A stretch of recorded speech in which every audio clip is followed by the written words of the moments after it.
Today, we are unpacking an insightful interview with Shirley Willemse, a representative from the MK party. Her words have sparked serious questions, and we're here to break down what she said, what it means, and the bigger picture. Let's get into it. Remember President Zuma's nuclear deal? Yeah. Do you remember that there were two organizations that went to court, NGOs that went to court and fought? Do you know that both of those organizations, in fact, were funded by USAID? Now, Trump, and then that nuclear deal fell off. Okay. We don't have nuclear power. We wouldn't have an electricity problem in this country if that nuclear deal had passed. Do you understand? But because there were NGOs that were funded to stop the nuclear deal, we've got problems with load shedding.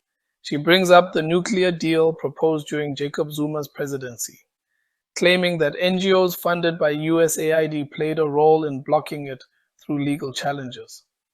According to her, this was part of a silent coup, a foreign-backed intervention that derailed South Africa's political trajectory.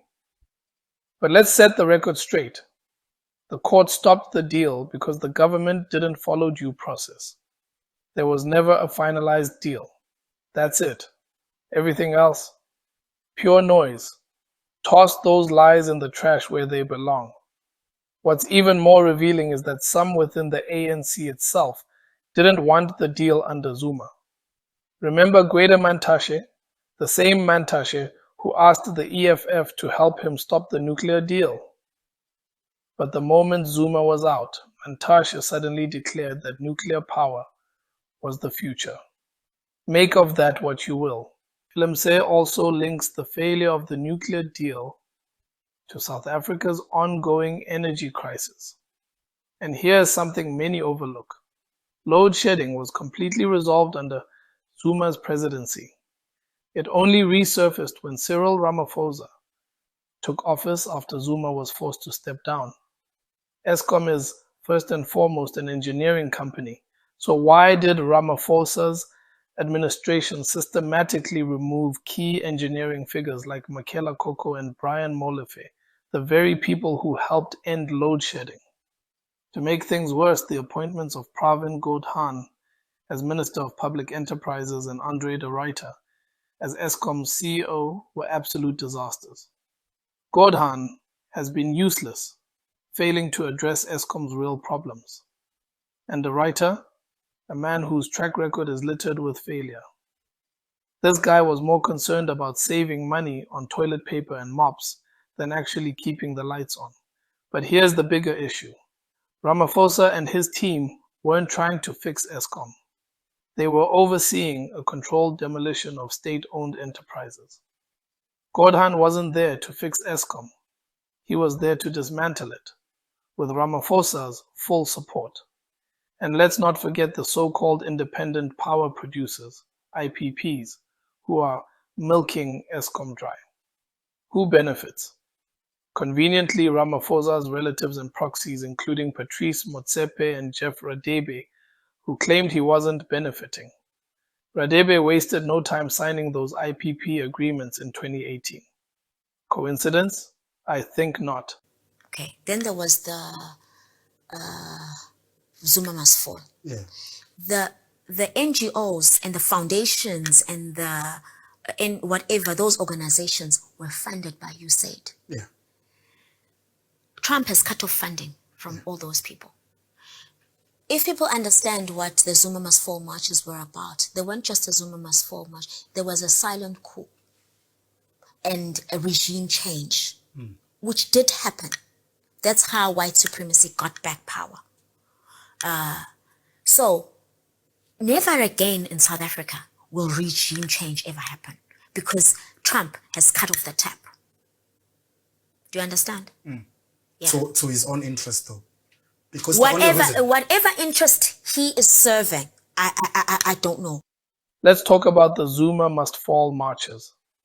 These were portrayed as grassroots movements against corruption, but the reality, they were part of a larger foreign-funded agenda, a deliberate effort to force regime change. What's conveniently left out of the story is the broad coalition that backed these marches. It wasn't just white-led parties like the Democratic Alliance and Freedom Front Plus. So-called black political parties joined in too. The EFF, UDM, IFP, COPE, and even Themba Godi's APC all played a role. And here's where it gets absurd.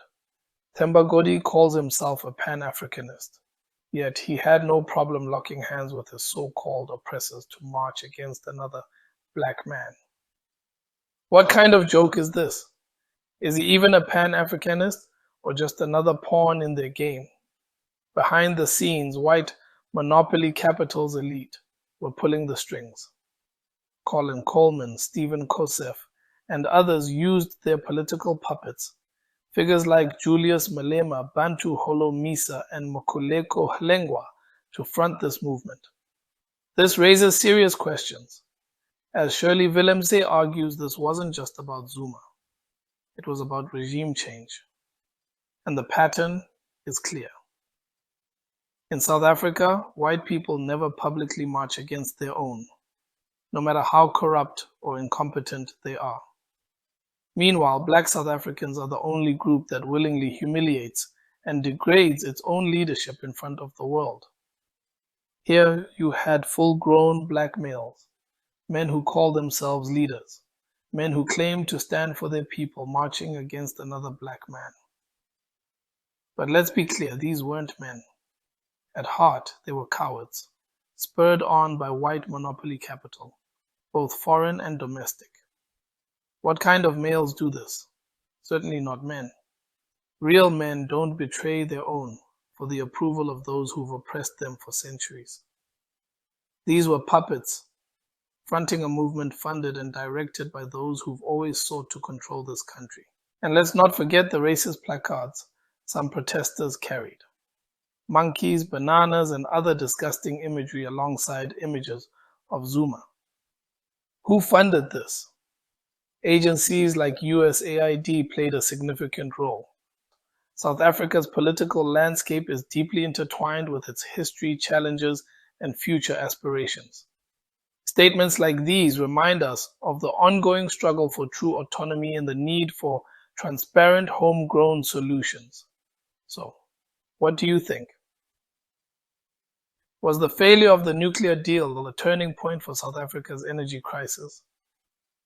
Were the Zuma Must Fall marches truly grassroots, or were they orchestrated by white monopoly capital and foreign interests?